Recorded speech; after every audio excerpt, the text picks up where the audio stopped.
Muy buenos días, queridos hermanos. Es un gusto encontrarme con ustedes de nuevo en este ya jueves 13 de julio del año 2023, jueves de la semana 14 de tiempo ordinario. Vamos caminando ya en la segunda mitad de esta semana y seguimos meditando esta historia fantástica de Jacob y sus hijos. Hoy vamos a ver algunos versículos del capítulo 44 y del 45. Acuérdense que va muy salteado porque pues es muy larga, pero muy hermosa esta historia y es importante que la lean toda para que entiendan el contexto. Yo trato más o menos de explicarles, pero es bueno que lean todos los capítulos correspondientes a esta historia. Del capítulo 44, hoy nos presenta la liturgia los versículos 18 al 21 y del 23 al 29, y del capítulo 45 los primeros 5 versículos. Aquí Judá se presenta ante su hermano José, obviamente no sabe todavía quién es. Y algo de lo que se nos va presentando en estas lecturas de estos días es cómo los designios de Dios se cumplen, aunque parezcan de una manera muy misteriosa. José tenía la habilidad para interpretar sueños y sueños de otras personas, y soñaba cosas él mismo de él que a lo mejor en ese momento no sabía interpretar, pero que se empiezan a cumplir. Alguna vez soñó que sus hermanos se postraban ante él, que sus hermanos le rendían honores, y pues obviamente eso le conseguía todavía más animadversión de parte de sus hermanos. Pero se empieza a cumplir. Hoy Judá se presenta como siervo de su hermano José. Dice, con tu permiso, Señor, tu siervo va a pronunciar algunas palabras a tu oído. Se acerca y le dice unas palabras y se llama siervo. Y las palabras que le dice más es un resumen de todo lo que sucedió en los primeros encuentros, cómo mandó traer a su hermano menor. Y le explica que su padre se pone muy triste con esa noticia. O sea, el dolor de su padre de separarse de su hijo menor, pues es muy grande, después de haber perdido otro de sus hijos, supuestamente. Entonces, después de todo eso, viene una escena muy dramática en donde José se da a conocer a sus hermanos, que es una escena muy dramática porque José ya no aguanta más y saca a todos los demás que estaban para quedarse solamente con sus hermanos. Y luego dice, cuando ya nadie estaba ahí, se da a conocer a sus hermanos. José se puso a llorar a gritos, dice, imagínense. Y yo me imagino el estupor de los hermanos de ver a ese casi segundo faraón llorar a gritos. Han de estar sorprendidos. Pero luego después les dice José, yo soy José, ¿vive todavía mi padre? Dice, sus hermanos no podían contestarle por el miedo que se había apoderado de él. Por supuesto, porque empiezan a recordar lo que hicieron con José, y la culpa se los empieza a echar encima. Y sin embargo, José los tranquiliza y les dice, yo soy su hermano José, a quien ustedes vendieron a los egipcios. Pues más se asustan. Pero José los tranquiliza, dice, pero no se asusten ni se aflijan por haberme vendido. Y entonces José, que era hábil para interpretar sueños, empieza aquí también a interpretar los designios de Dios en su historia y en la historia de su familia. Porque les dice, no se asusten ni se aflijan por haberme vendido, pues Dios me mandó a Egipto antes que a ustedes para salvarles la vida. O sea, como de una manera misteriosa algo que había sido malo para José se convierte en algo bueno para él y para su pueblo. Y vamos a seguir meditando de esto en estos próximos días. En el Evangelio de Mateo, capítulo 10, continuamos ahora versículos de 7 al 15. Habíamos visto ya la elección de los 12 y ahora viene el envío misionero.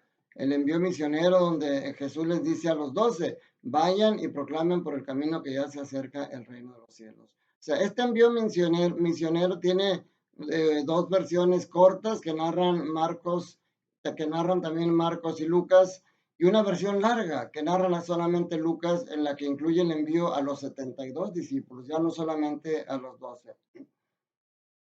Y el envío tiene 4 tareas. Primero, anuncien la llegada del reino de los cielos. Este punto es muy importante. Anuncien que ya está la llegada, que Jesús vino a abrir las puertas que estaban cerradas para entrar al cielo. Punto número dos, que los van a acompañar señales milagrosas que acompañarán a sus palabras. Y eso ya lo hemos dicho que también es un mensaje para ellos y para nosotros, de que cuando nosotros nos convertimos al Señor, tiene que haber señales, si bien no milagrosas, que algunas pueden serlo, tiene que haber señales en nuestra conducta que demuestran que realmente, así como esas señales demostraban que realmente Cristo estaba con ellos y podían ir a proclamarlo, las señales que hagamos nosotros deben de demostrar que Cristo está con nosotros. El vencer el pecado, el vencer la envidia, el vencer la gula, el pedir perdón, el perdonar, son acciones que deben demostrar que Cristo está con nosotros. Tercer punto, de que confíen en la providencia del Padre. Dice, no lleven con ustedes en su cinturón monedas de oro, de plata o de cobre. No lleven morral para el camino, ni dos túnicas para, ni sandalias, ni bordón. Dice, porque el trabajador tiene derecho a su sustento. O sea, los demás, la gente les va a proveer porque Dios va a mover corazones para que los provean. O sea, confiar en la divina providencia es bien importante. Punto número cuatro, llevar la paz a donde vaya. Ser, como dice San Francisco de Asís, ser instrumento de la paz.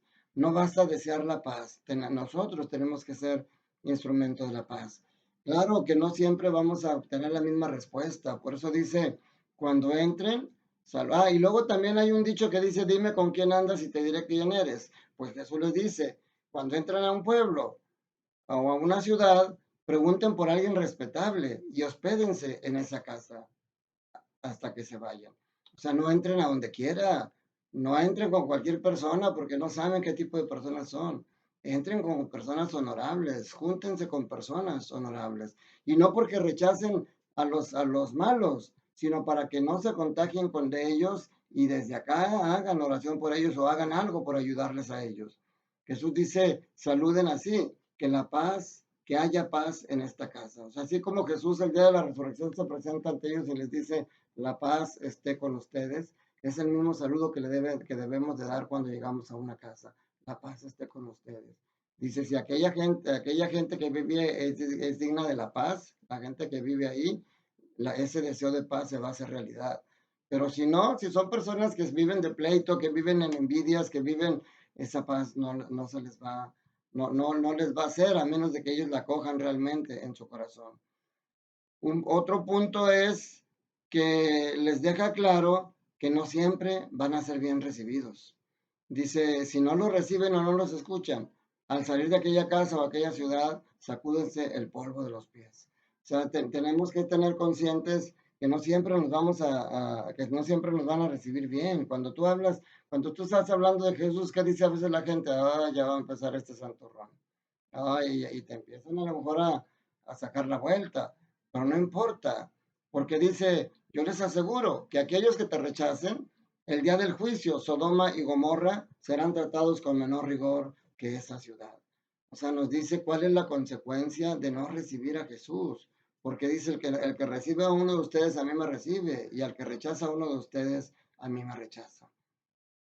Entonces, ese envío misionero de los apóstoles se sigue cumpliendo hasta el día de hoy con esa iglesia de puertas abiertas que nos pide el Papa Francisco. O sea, no estar esperando a que la gente entre a la iglesia, sino salir al encuentro, salir a las periferias al encuentro con los más necesitados y llevarles la palabra de Dios ahí. Entonces, no se te olvide, mi hermano, los planes que Dios tiene para ti se cumplen, pero tú también tienes que poner de tu parte. Un saludo hoy para una persona, una hermana llamada Hanna 8877. Me ve desde Colombia. Les digo, es que para mí es muy motivador que me pongan desde dónde me están viendo para saber hasta qué lugares del mundo la palabra de Dios sigue penetrando corazones.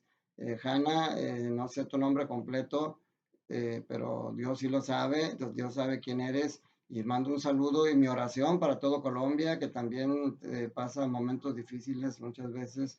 Mi oración para ustedes y para ti especialmente, Hanna, y tu familia y toda tu comunidad. Un saludo para todas las personas que me ven. Gracias por el favor de su atención. Compartan los videos, síganse suscribiendo. Es importante que sigamos creciendo esta comunidad de amor, que nos reunimos a crecer en el amor de Cristo. Y que la bendición de Dios Todopoderoso, Padre, Hijo y Espíritu Santo, descienda sobre ustedes, sus familias, trabajos, escuelas y permanezca para siempre. Recuerda, Dios te ama y Dios quiere que seas feliz. Un fuerte abrazo.